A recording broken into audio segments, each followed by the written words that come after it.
Middle east में Iran और Israel के बीच तनाव देखा जा रहा है। इजराइल के लिए इस समय सबसे बड़ा खतरा ईरान को माना जाता है, लेकिन एक ऐसा संगठन है जिसने इजराइल की नींद उड़ा रखी है।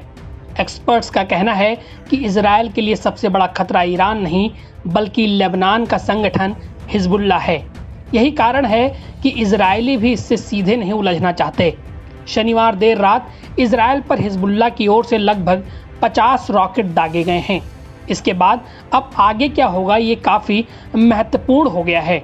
द सन की रिपोर्ट के मुताबिक बकिंघम यूनिवर्सिटी के intelligence expert professor Anthony Glees ने बताया कि अगले 24 घंटे में आखिर क्या हो सकता है। उनका मानना है कि अब ईरान या हिजबुल्लाह की ओर से किसी भी तरह का बड़ा हमला इजराइल पर किया जा सकता है, जो दुनिया की शांति को खतरे में ले आएगा। हमला उसी तरह हो सकता है जैसा अप्रैल में ईरान ने इजराइल पर किया था। तब 300 मिसाइल और ड्रोन ईरान ने इजराइल पर दागे थे, जिसे इजरायली एयर डिफेंस ने रोक दिया था। प्रोफेसर ग्लीस का मानना है कि ईरान सीधे हमला करने की जगह अब हिजबुल्लाह की ओर रुख करेगा। उनका मानना है कि इजराइल के लिए क्षेत्र में सबसे बड़ा खतरा हिजबुल्लाह है। हमास या हूतियों की तुलना में ये काफ़ी मजबूत है, जिसके पास ज़्यादा फंड, हथियार और लड़ाके हैं। हिजबुल्लाह यकीनन ईरान की तुलना में इजराइल के लिए सबसे बड़ा खतरा है, क्योंकि ये इजराइल की उत्तरी सीमा पर ही बैठा है। अंतर्राष्ट्रीय प्रतिबंधों के कारण ईरान की वायुसेना की क्षमता बेहद कमज़ोर है। इसके पास बेहतरीन टेक्नोलॉजी नहीं है, जिस कारण इसके लिए रॉकेट या जेट के जरिए हमला करना मुश्किल है। वहीं अगर हिजबुल्लाह पत्थर भी फेंके तो इजराइल में गिरता है।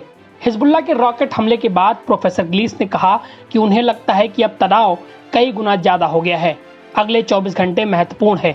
अगर इस दौरान कुछ नहीं होता तो हम राहत की सांस ले सकते हैं, उन्होंने कहा। लेकिन मुझे उम्मीद है कि अगले 24 घंटे में कुछ ऐसा होगा जो इस बात का संकेत होगा कि मध्य पूर्व का युद्ध बढ़ गया है। बातचीत में प्रोफेसर ने अपनी उस यात्रा का जिक्र किया जब वह इजराइल गए थे और सुरक्षा अधिकारियों से बातचीत की थी।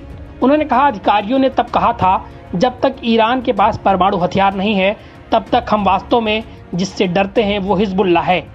प्रोफेसर ने आगे कहा, इजरायली हिजबुल्लाह को सबसे खतरनाक मानते हैं। यही वह दुश्मन है जिससे इजराइल डरता है। इससे पहले खबर आई थी कि इजरायली डिफेंस फोर्स हिजबुल्लाह के हमलों से बचने की तैयारी कर रही है। गाजा में पिछले साल युद्ध शुरू होने के बाद से उसने इजराइल के खिलाफ हमले शुरू किए हैं। हमास के पास वो ताकत नहीं है जो हिजबुल्लाह के पास है। माना जाता है कि हिजबुल्लाह के पास 30,000 से 50,000 लड़ाके और 2 लाख मिसाइलें, रॉकेट, हमला करने वाले ड्रोन हैं। इसे दुनिया का सबसे बड़ा और शक्तिशाली संगठन माना जाता है, जो किसी सरकार के नियंत्रण में नहीं है। एनबीटी ऑनलाइन की रिपोर्ट।